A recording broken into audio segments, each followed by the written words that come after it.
Asia hidup di tengah kemewahan, dihormati, dimuliakan sebagai permaisuri Raja Mesir. Tapi ia menyaksikan sendiri bagaimana suaminya, Fir'aun, berlaku zalim. Ia membunuh bayi-bayi Bani Israel, menyiksa orang-orang yang beriman, dan bahkan mengaku sebagai Tuhan. Namun Asia tetap sabar dan menyembunyikan keimanannya kepada Allah.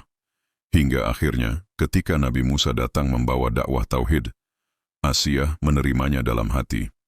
Ia tahu bahwa hanya Allah lah Tuhan yang sebenarnya, bukan suaminya. Keimanan itu membuat Fir'aun murka.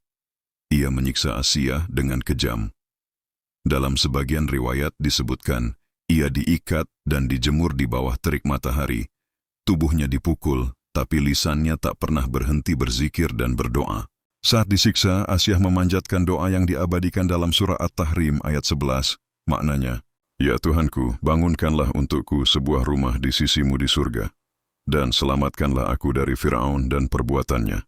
Dan selamatkanlah aku dari kaum yang zalim." Doa itu begitu kuat. Ia tidak meminta keselamatan dunia, tidak meminta istana yang lebih indah dari istana Fir'aun. Tapi ia meminta satu hal, rumah di sisi Allah di surga. Dan Allah kabulkan. Menurut sebagian ahli tafsir, Asia wafat dalam keadaan tersenyum. Karena sebelum ia mati, Allah bukakan pandangannya untuk melihat rumahnya di surga. Penderitaannya sirna, karena hatinya dipenuhi cahaya iman dan cinta kepada Allah. Pelajaran dari kisah Asia, keimanan sejati tak tergantung pada kondisi hidup.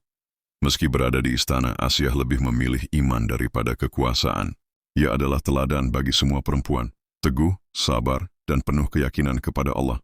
Doa yang tulus bisa menembus langit, bahkan di saat manusia lain menganggapmu lemah. Allah menjadikan Asia sebagai contoh nyata bagi orang-orang beriman, bukan hanya wanita, tapi juga laki-laki.